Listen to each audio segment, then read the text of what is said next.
I'm actually quite happy that this game has multiple difficulties. Because, not to, no offense to you PlayStation guys, but especially the PlayStation guys who think turn-based combat sucks and are probably not going to want to have a lot of patience for this type of game. I'm very happy that there are multiple difficulties for that PS5 release.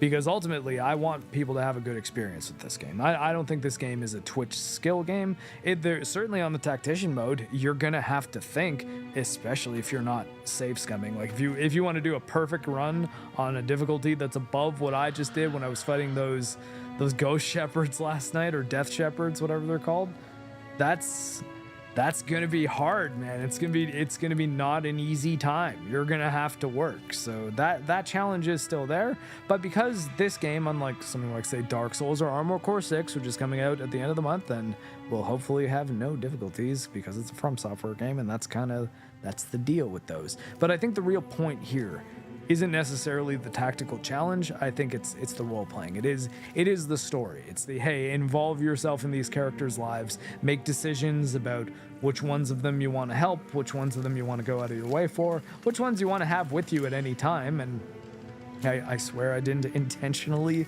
design my party to be all women, but that's kind of what I needed to have for that last fight. It might not be great going forward, but I still want to keep Lizelle around for now because she might have a role to play in the quest to follow. I think so Final Fantasy 16 it's not really this type of game at all. This is a role-playing game. Final Fantasy 16 is really an action game that has like a JRPG kind of squished into it. And the main story of Final Fantasy 16 is choice. It is really, really good. I enjoyed the characters a lot. I enjoyed a whole lot about Final Fantasy 16. I even found the combat very, very fun. Probably more fun moment to moment than the combat here, because the combat in this game is sort of a different deal. It's not really going for the same pace, but I absolutely enjoy this game more. I do. I think it's and a part of it might be things like how the game's running. Like, I'm not going to say that isn't a part of it. So I think there is a version of Final Fantasy 16 that I've said before. I think there's a version that I might someday play that is incredible. And I'm like, yeah, this was Final Fantasy 16, baby. We got it. This is a great game. But I think the version that I played on PS5 was not that game. And honestly, the more space I get from it, the more I'm like, man, like playing a game like this where everything just runs beautifully and consistently for the most part, every so often there'll be a frame dip when an event's triggering, but considering how many variables it's rendering on the fly and the fidelity of things, I can forgive a few hitches because most of the time it's running great.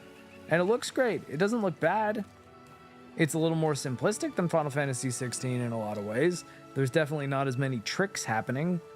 Not as many crazy little flourishes going on. And I think you can make an argument for either of them as being great artistic works, like great works of art direction as well as technical execution to a point, at least in the case of 16. Because 16, the problem is right now it's on hardware that I just can't deal with it.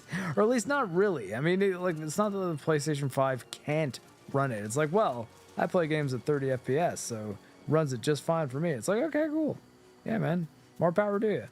I'm not saying don't like the game. I'm saying, for me, my opinion, it's like, well, like, I could just play this game for hours, man.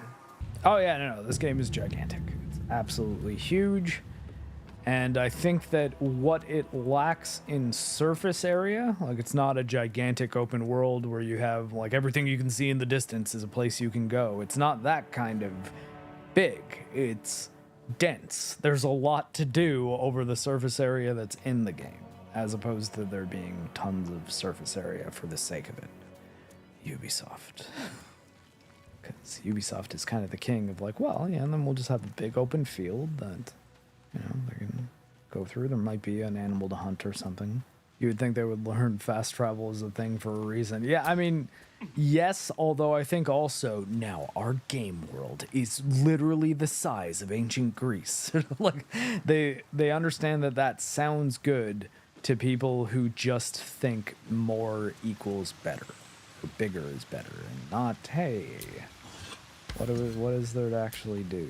I saw someone actually posting footage of Star Wars Outlaws as an owned Starfield, to be like, yeah, we just keep on seeing the same planet from Starfield and the same guns, and look at how much Star Wars Outlaws is shown off already. And it's that just canned footage of the lady walking with it changing the different planets that she'll be able to go to as she walks. And it's like, yeah, well, can you do anything with any of that stuff that you see in the environment? Because for all of Bethesda's faults, you can look into every friggin' drawer in every Bethesda game. It's not too different from this, actually, where it's just like, hey, every single thing I can look in, and there might be something in there.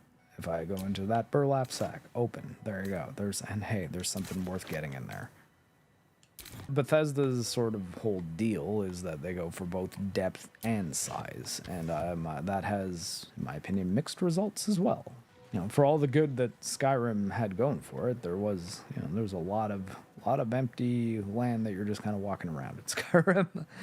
Empty land to walk around is not always bad, but I think I enjoy this design philosophy a lot more, where I'm encouraged to just kind of not move on, because there may very well be something I'm kind of missing in here and not seeing. You are playing like an XCOM type game or a Final Fantasy Tactics type game, just instead of one little board that's got a specifically shaped grid on it, you're on a massive board that has a grid that is ever present, but also very much changed by things like elevation and terrain.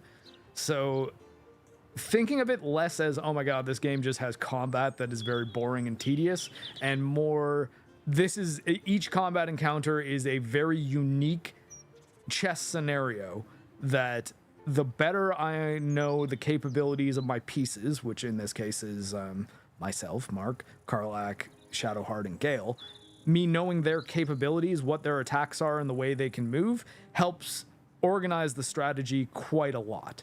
So you do really end up getting into it. As much as it might not seem like it's that much fun, it is actually really engaging, and I would recommend it highly. But I also think, honestly, I was saying this earlier, I think the best thing that this game does is without a shadow of doubt, I think it proves that if you made Knights of the Old Republic, a remake of it that was actually Knights of the Old Republic and not Jedi Fallen Order, but your Revan, then yeah, I think people might buy it, man. People might end up really liking it, because it's this game's selling pretty well. I think it'll be interesting to see how it does on console, because I think that'll probably be the real deciding factor. If Baldur's Gate 3 comes out on PS5 and the PS5 audience is just like, what the hell is this shit? This sucks, I feel like we're probably, if that Knights of the Old Republic remake still happens, which it might not at all, I think it will very likely be Jedi Fallen Order but your Revan. I think that this game is really good evidence for, hey, if you make Knights of the Old Republic, the remake, look like this and play like Knights of the Old Republic, the original Knights of the Old Republic, people are gonna dig that, man. I don't think that turn-based combat is as much of a, I almost said box office, as much of a sales figure killer as a lot of producers or a lot of studios, not producers, publishers is the word for it, that a lot of publishers seem to say. And I mean, well, Blue Eyed Scorpio, like 4 hours a week into a work is like, I mean, you don't have to get through the game as quickly as I am. Like I've been getting through this game pretty fast. I'm on Act 3 already. There's plenty of people that are playing this game who are still in Act 1.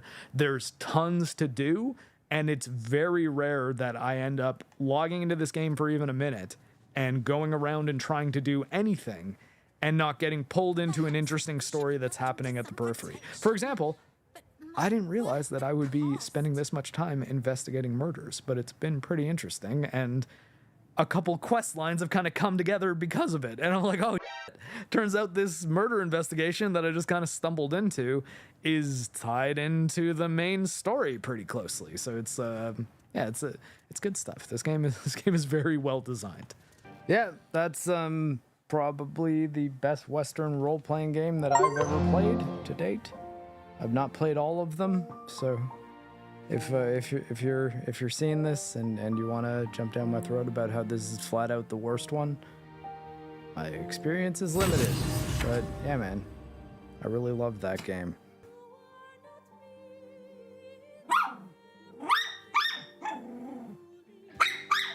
Good night, everybody. Thanks very much. And yes, buy Baldur's Gate 3. You will not regret it. It's really good.